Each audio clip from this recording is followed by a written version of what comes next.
ایک بادشاہ تھا۔ وہ دن بھر ملک کے انتظامی کاموں میں اتنا مصروف رہتا تھا کہ اسے آرام کرنے کے لیے بہت ہی کم فرصت ملتی تھی۔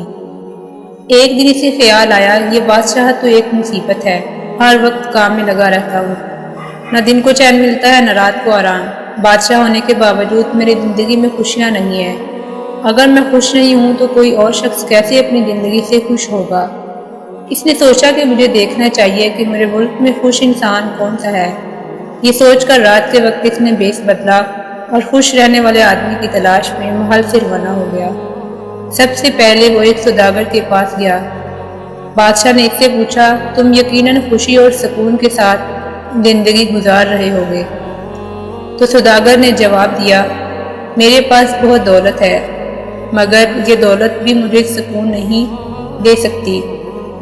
اگر دولت سے خوشی اور سکون ملتا تو میں خریدنے میں دیر نہیں لگاتا۔ اس وقت دولت نے میری زندگی میں احسان، میری زندگی کو اجیرن کر دیا ہے۔ میرے وارثوں کی نظریں میری جائیداد پر ہیں اور وہ میرے مرنے کے لیے دعائیں مانگتے ہیں۔ ان کا بس چلے تو وہ اسی دولت کے لیے مجھے جان سے ہی مار دے۔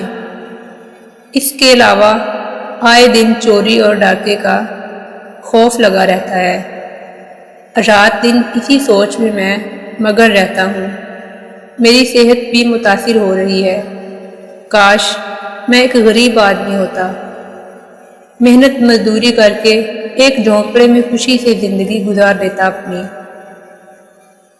تب مجھے کسی قسم کی بھی فکر نہ ہوتی۔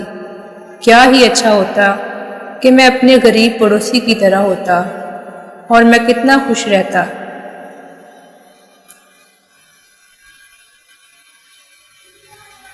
بادشاہ اس کا جواب سن کر اس کے پڑوسی کے پاس پہنچا اور اس سے پوچھا، تم اپنے حال پر کس طرح سے خوش ہو؟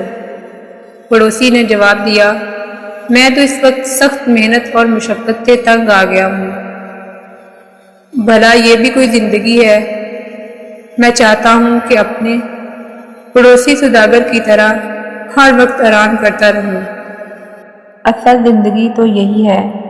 ان دونوں کے جواب سن کر بادشاہ کو تسلی نہ ہوئی، تو وہ اپنی حکومت کے ایک بڑے آفیسر سے ملا۔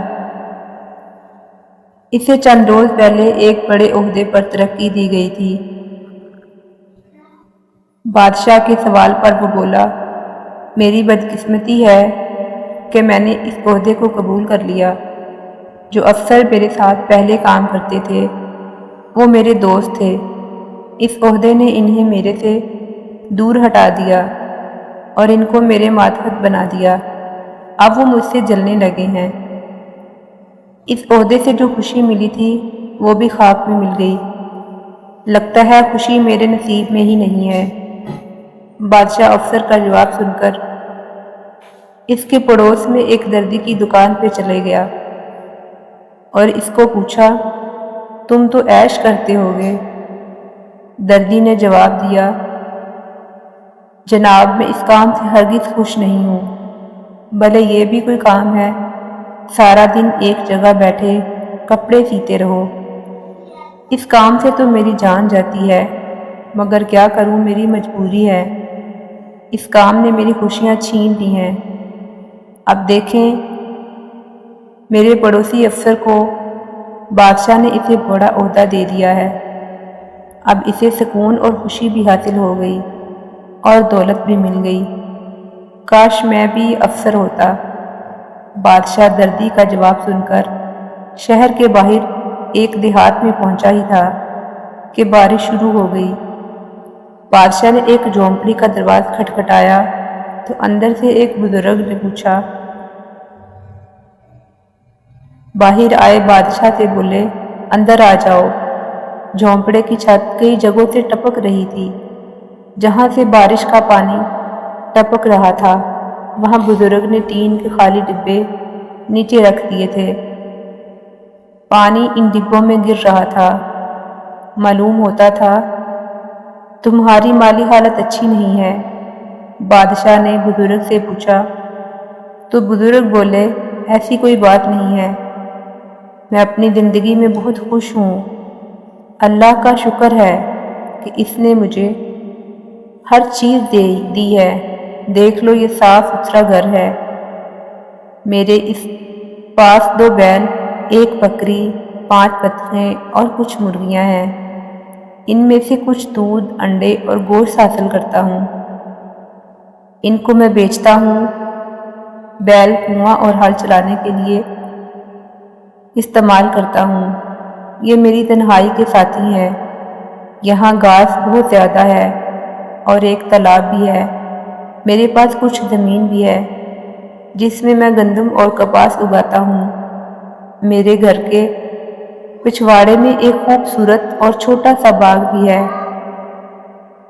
اس میں آم، کھجور، کیلے اور مالٹے وغیرہ کے درخت ہیں۔